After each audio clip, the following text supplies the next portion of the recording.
Hello everyone, welcome back to my channel Learn English with Sujata T.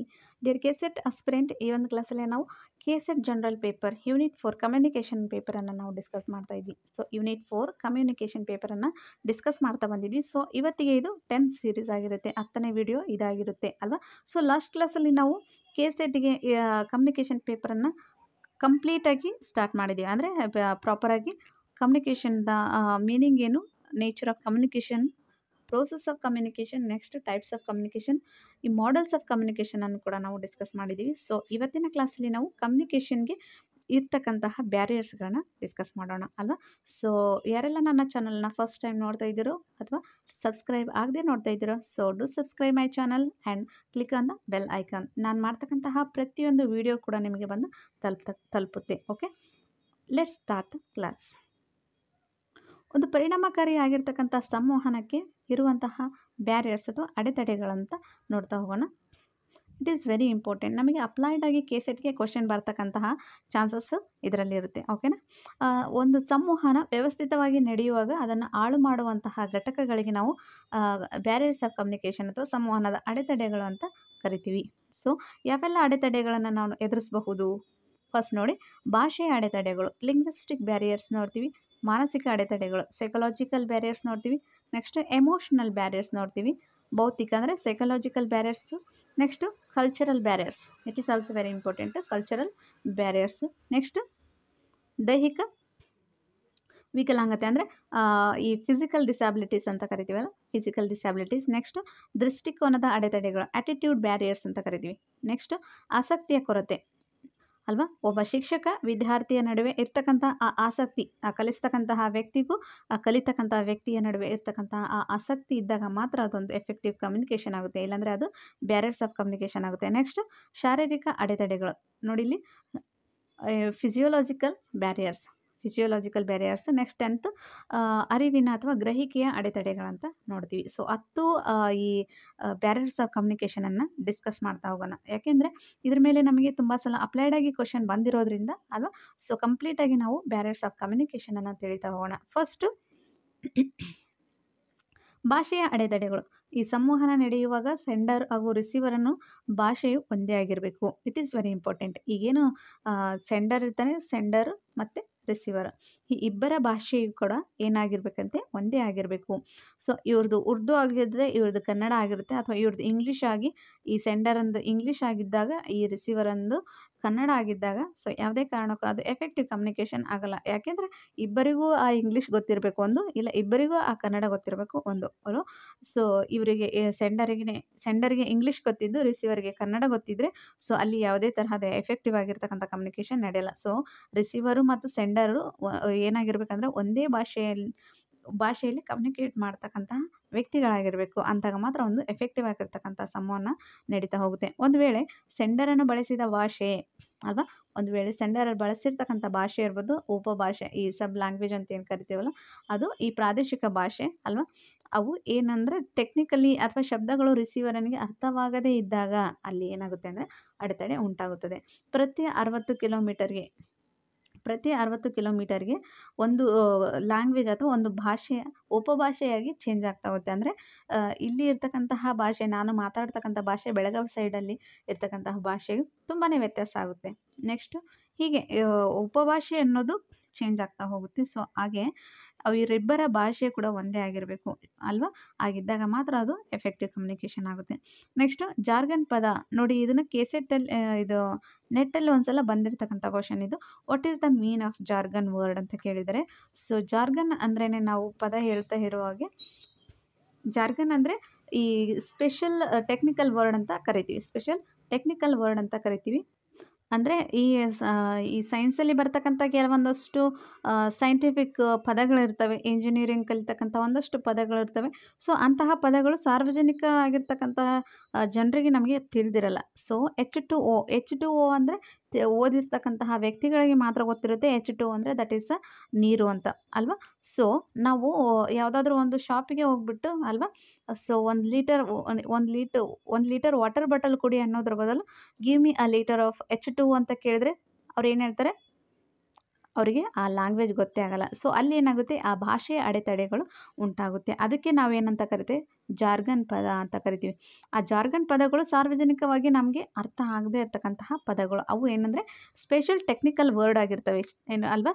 So ಅಂತಹ ಪದಗಳು ಎಲ್ಲ ಸಾರ್ವಜನಿಕರಿಗೆ ತಿಳಿಯದ ಕಾರಣ ಅಲ್ಲಿ ಏನಾಗುತ್ತೆ, ಆ ಭಾಷೆಯ ಅಡೆತಡೆಗಳು ಉಂಟಾಗುತ್ತೆ. ಇಟ್ ಈಸ್ ವೆರಿ ಇಂಪಾರ್ಟೆಂಟ್ ಅಲ್ವಾ.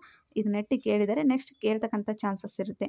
ಓಕೆ, ಈಗ ಒಂದು ಪದವನ್ನು ಬಳಸ್ತಾ ಇದ್ದೀವಿ, ಸಬ್ ಲ್ಯಾಂಗ್ವೇಜ್ ಅಥವಾ ಸಬ್ ಕಲ್ಚರು, ಸಬ್ ಲ್ಯಾಂಗ್ವೇಜ್ ಯಾವ ರೀತಿ ಚೇಂಜ್ ಆಗುತ್ತೆ ಅಂದರೆ, ನಮ್ಮಲ್ಲಿ ಕರಿ ಅಂದರೆ ಕರಿ, ಎಣ್ಣೆಯಲ್ಲಿ ಕರಿ ಅಂತಲೂ ಇರ್ಬೋದು, ಕಪ್ಪು ಅಂತಲೂ ಇರ್ಬೋದು ಅಲ್ವಾ. ಸೊ ಹಲವಾರು ಮೀನಿಂಗ್ಗಳನ್ನ ಕೊಡ್ತಕ್ಕಂತಹ ಪದಗಳ ನಡೀತಾ ಹೋಗುತ್ತೆ ಇದು ಜಾರ್ಗನ್ನಲ್ಲಿ. ನೋಡಿ ಇಲ್ಲಿ ಎಣ್ಣೆಯಲ್ಲಿ ಕರಿ, 10 ಸಂಖ್ಯೆ ಅಂದರೆ 10 ಅಂದರೆ ಏರು, ಈ ಥರ ಇವಕ್ಕೆ ನಾವು ಇವೆಲ್ಲ ಏನಕ್ಕೆ ಉದಾಹರಣೆ ಆಗುತ್ತೆ ಅಂದರೆ ಭಾಷೆಯ ಅಡೆತಡೆ ಅಂತ ಹೇಳ್ಬಹುದು. ನೆಕ್ಸ್ಟ್, ಸೊ ಇನ್ನೂ ಒಂದು ಲೈವ್ ಆಗಿ ಎಕ್ಸಾಂಪಲ್ ಕೊಡಬೇಕು ಅಂದರೆ, ಸೊ ನಾನು ಮಾಡ್ತಕ್ಕಂತಹ ಈ ಕ್ಲಾಸು ಯಾವುದಾದ್ರೂ ಟೆಕ್ನಿಕಲ್ ಇಶ್ಯೂ ಆಗಿ ನನ್ನಲ್ಲಿ ಸೌಂಡ್ ಹೆಚ್ಚಾಗಿ ಬರ್ತಾ ಇದ್ದರೆ, ಸೊ ಕೇಳುಗನಾಗಿ ಆ್ಯಸ್ ಅ ರಿಸೀವರ್ ಆಗಿ ನಿಮಗೆ ಏನಾಗ್ತಾ ಇದೆ, ನನ್ನ ಲ್ಯಾಂಗ್ವೇಜ್ ಅಥವಾ ನಾನು ಮಾತಾಡಿರ್ತಕ್ಕಂತಹ ಈ ಭಾಷೆ ನಿಮಗೆ ಅರ್ಥವಾಗದೇ ಇದ್ದಾಗ ಅಲ್ಲಿಯೂ ಸಹ ನಮಗೆ ಈ ಭಾಷೆಯ ಅಡೆತಡೆಗಳು ಉಂಟಾಗ್ತಾ ಹೋಗ್ತವೆ ಅಲ್ವಾ. ನೆಕ್ಸ್ಟ್, ಮಾನಸಿಕ ಅಡೆತಡೆಗಳು. It is also very important ಅಲ್ವಾ. ಸೊ ಮಾನಸಿಕ ಸೈಕಲಾಜಿಕಲ್ ಬ್ಯಾರಿಯರ್ಸ್ ಅಂತ ಹೇಳ್ತೀವಿ ನಾವು.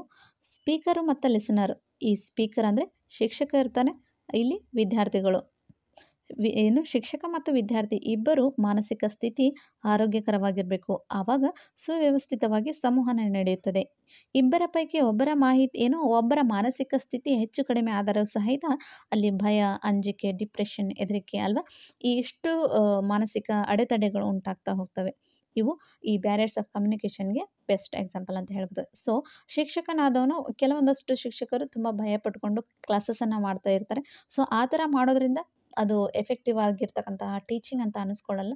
ಅದು ನೆಕ್ಸ್ಟ್ ವಿದ್ಯಾರ್ಥಿಗಳು ತುಂಬ ಭಯದಿಂದ ಕ್ಲಾಸಸ್ಗಳನ್ನು ಕೇಳ್ತಾ ಇದ್ದಾರೆ. ತುಂಬ ಸ್ಟ್ರಿಕ್ಟಾಗಿ ನಾವು ಆರ್ಡರ್ ಮೂಲಕ ನಾವು ಕ್ಲಾಸನ್ನು ಹೇಳ್ತಾ ಇದ್ದೀವಿ ಅಂದಾಗ ಸಹ ಅದು ಮಕ್ಕಳಿಗೆ ಅದು ಆ ಕಾನ್ಸೆಪ್ಟು ರೀಚ್ ಆಗದೇ ಇರತಕ್ಕಂತಹ ವಿಚಾರ ನಡೆಯುತ್ತೆ. ಸೊ ಅಲ್ಲಿ ಸೈಕಲಾಜಿಕಲ್ ಬ್ಯಾರಿಯರ್ ಉಂಟಾಗುತ್ತೆ. ನೆಕ್ಸ್ಟ್, ಭಾವನಾತ್ಮಕ ಅಡೆತಡೆ ಅಂತ ಹೇಳ್ತೀವಿ, ಎಮೋಷನಲ್ ಬ್ಯಾರಿಯರ್ಸ್. ಎಮೋಷನಲ್ ಬ್ಯಾರಿಯರ್ಸ್ ಅಂದರೆ ಈ ಭಾವನಾತ್ಮಕವಾಗಿ ಪರಿಪಕ್ವ ಹೊಂದಿದ ವ್ಯಕ್ತಿ ಮಾತ್ರ ಈ ಪರಿಣಾಮಕಾರಿಯಾಗಿರ್ತಕ್ಕಂತಹ ಸಂವಹನವನ್ನು ನಡೆಸುತ್ತಾನೆ ಅಲ್ವಾ. ಈಗ ಶಿಕ್ಷಕ ಒಂದು ಪರಿಪಕ್ವ ಹೊಂದಿರ್ತಾನೆ. ಶಿಕ್ಷಕ ತನ್ನಲ್ಲಿರ್ತಕ್ಕಂತಹ ನಾಲೆಡ್ಜನ್ನು ಶೇರ್ ಮಾಡಬೇಕಂದ್ರೆ ಅಲ್ಲಿ ಮಕ್ಕಳು ಸಹ ಏನಾಗಿರ್ಬೇಕಂದ್ರೆ ಪರಿಪಕ್ವ ಹೊಂದಿರಬೇಕು ಅಲ್ವಾ. ಸೊ ಆಗಿದ್ದಾಗ ಮಾತ್ರ ಒಂದು ಎಫೆಕ್ಟಿವ್ ಆಗಿರ್ತಕ್ಕಂಥ ಕಮ್ಯುನಿಕೇಷನ್ ಆಗುತ್ತೆ. ಇಲ್ಲ ಅಂದರೆ ಇದು ಒಂದು ಅಡೆತಡೆ ಅಥವಾ IQ ಫ್ಯಾಕ್ಟರ್ ಅಂತ ಹೇಳ್ಬೋದು. ಶಿಕ್ಷಕನಾದವನು ತುಂಬ ಸಿಟ್ಟಿನಿಂದ, ಹತಾಸೆಯಿಂದ ಅಲ್ವಾ ಕ್ಲಾಸಸನ್ನು ಮಾಡ್ತಾ ಇದ್ದರೆ, ತುಂಬ ಗಂಭೀರವಾಗಿ ಕ್ಲಾಸಸನ್ನು ಮಾಡ್ತಾ ಇದ್ದರೆ ಅಲ್ವಾ, ಸೊ ಅದರಿಂದ ಶಿಕ್ಷಕರು ಈ ಥರದ ಮನೋವರ್ತನೆಯಿಂದ ವಿದ್ಯಾರ್ಥಿಗಳ ಮೇಲೆ ಅದು ಕೆಟ್ಟದಾಗಿರ್ತಕ್ಕಂತಹ ಪರಿಣಾಮ ಬೀರುತ್ತೆ. ಅಲ್ಲಿ ಯಾವುದೇ ಥರದ ಎಫೆಕ್ಟಿವ್ ಕಮ್ಯುನಿಕೇಷನ್ ನಡೆಯುವುದಿಲ್ಲ. ನೆಕ್ಸ್ಟು, ಭೌತಿಕ ಅಡೆತಡೆಗಳು, ಫಿಸಿಕಲ್ ಬ್ಯಾರಿಯರ್ಸ್ ಅಂತ ಕರಿತೀವಿ. It is also very important. Physical barriers ಹೇಗೆ ಉಂಟಾಗುತ್ತೆ ಅಂದರೆ, ಇದರಲ್ಲಿ ಮಾತನಾಡುವಾಗ ತೊದಲುವಿಕೆ, ಅಸ್ಪಷ್ಟವಾಗಿರ್ತಕ್ಕಂತಹ ಧ್ವನಿ, ಕಡಿಮೆ ಕೇಳಿಸುವುದು, ಇದರಿಂದ ಸಂವಹನದಲ್ಲಿ ಅಡೆತಡೆ ಉಂಟಾಗುತ್ತೆ. ಶಿಕ್ಷಕನಾದವನು ತುಂಬ ಗಟ್ಟಿ ಧ್ವನಿಯಿಂದ ತುಂಬ ಸುಸ್ಪಷ್ಟವಾಗಿರ್ತಕ್ಕಂತಹ ಭಾಷೆಯನ್ನು ಉಪಯೋಗ ಮಾಡಿಕೊಂಡು ವಿದ್ಯಾರ್ಥಿಗಳಿಗೆ ಮನಮುಟ್ಟುವ ಹಾಗೆ ಪಾಠವನ್ನು ಮಾಡಬೇಕಾಗುತ್ತೆ. ಸೊ ಅವರು ಮನಮುಟ್ಟುವ ಹಾಗೆ ಅಸ್ಪಷ್ಟ ಧ್ವನಿಯಿಂದ ಅವರು ಮಾಡ್ತಾ ಇದ್ದಾರೆ ಅಂದಾಗ ಅದು ಕೇಳುಗನಿಗೆ ಅಥವಾ ವಿದ್ಯಾರ್ಥಿಗಳಿಗೆ ಏನಾಗುತ್ತೆ, ದುಷ್ಪರಿಣಾಮ ಬೀರುತ್ತೆ. ಸೊ ಹೀಗಿದ್ದಾಗ ಅಲ್ಲಿ ಭೌತಿಕ ಅಡೆತಡೆಗಳು ಉಂಟಾಗ್ತವೆ. ನೆಕ್ಸ್ಟು, ಸಾಂಸ್ಕೃತಿಕ ಅಡೆತಡೆ, ಕಲ್ಚರಲ್ ಬ್ಯಾರಿಯರ್ಸ್ ಅಂತ ಕರಿತೀವಿ.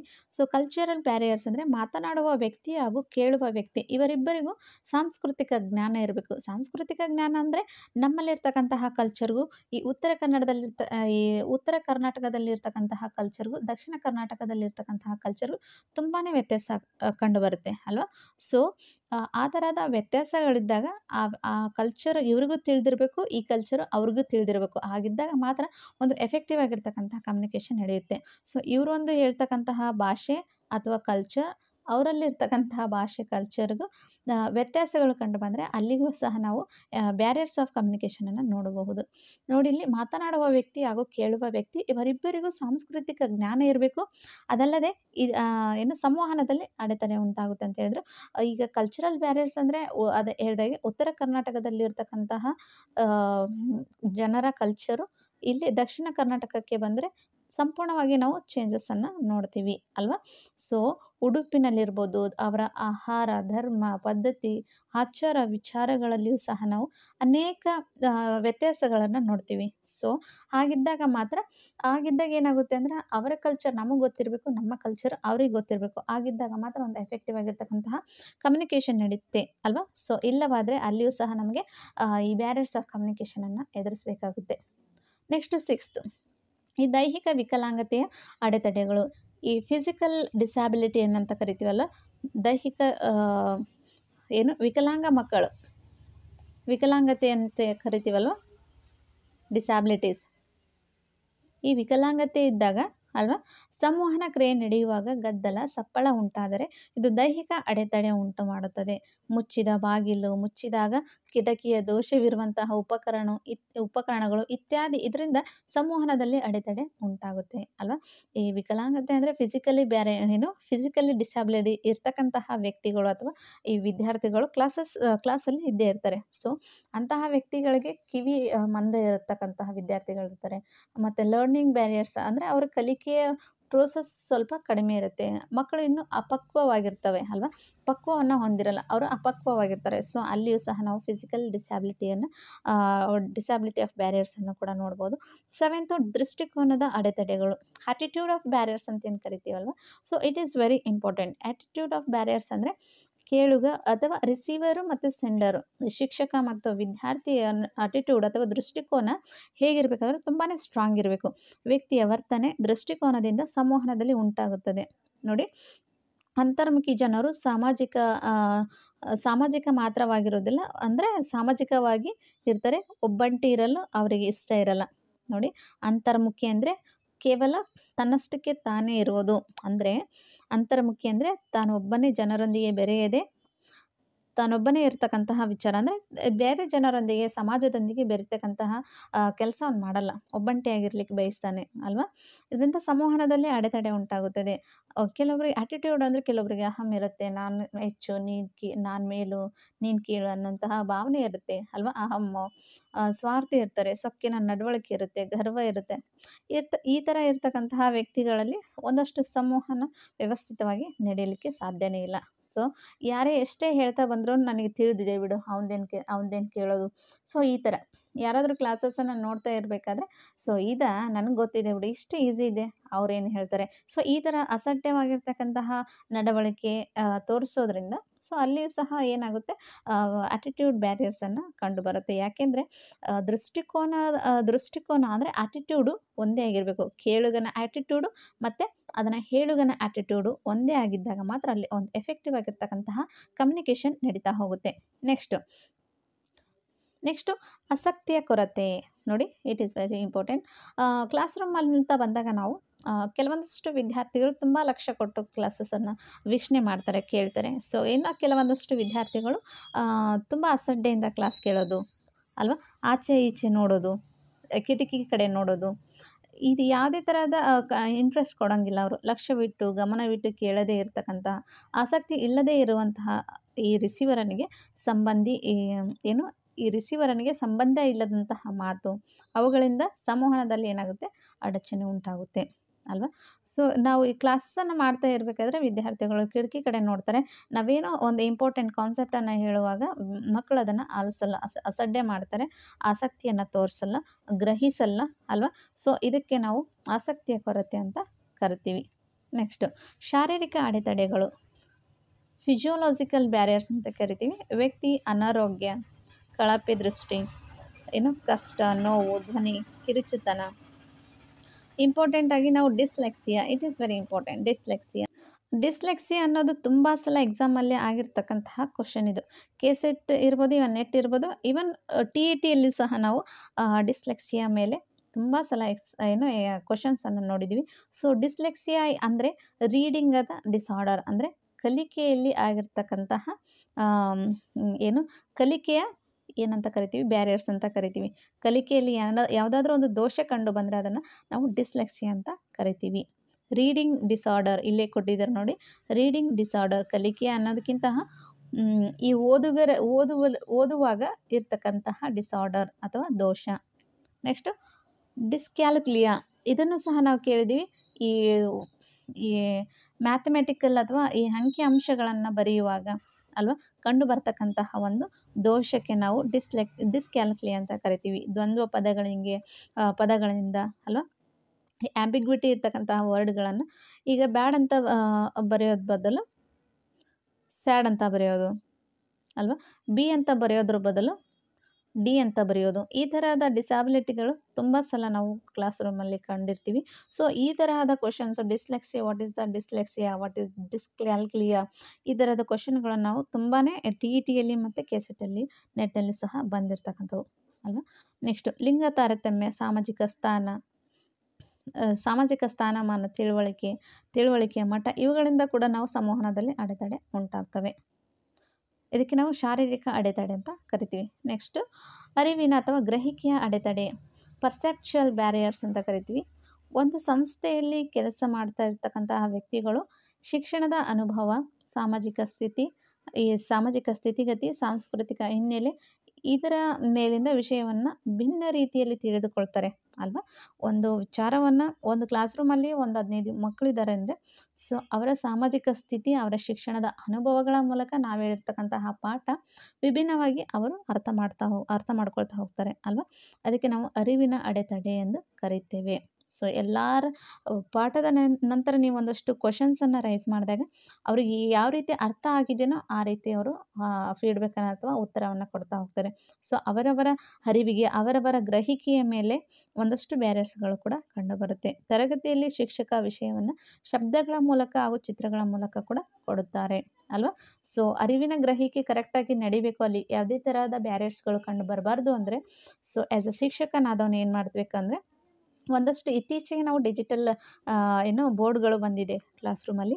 ಸೊ ಆ ಡಿಜಿಟಲ್ ಬೋರ್ಡ್ಗಳನ್ನು ಉಪಯೋಗ ಮಾಡ್ಕೊಂಡ್ಬಿಟ್ಟು ಕೆಲವೊಂದಷ್ಟು ಪಿಕ್ಚರ್ಗಳನ್ನು ತೋರಿಸೋದ್ರ ಮೂಲಕ, ಒಂದಷ್ಟು ಆ್ಯಕ್ಷನ್ಗಳನ್ನ ತೋರಿಸೋದ್ರ ಮೂಲಕ ನಾವೇನು ಮಾಡಬೇಕು, ಈ ಅರಿವಿನ ಗ್ರಹಿಕೆ ಅಡೆತಡೆಗಳನ್ನು ಏನು ಮಾಡ್ಬೋದು, ಕಡಿಮೆ ಮಾಡ್ಬೋದು. ಇವಿಷ್ಟು ಏನಪ್ಪ ಅಂದರೆ ಬ್ಯಾರಿಯರ್ಸ್ ಆಫ್ ಎಫೆಕ್ಟಿವ್ ಕಮ್ಯುನಿಕೇಷನ್ ಅಂತ ಹೇಳ್ಬೋದು. Barriers of effective communication. So this is all about today's class. So if you anything queries regarding this class please comment me.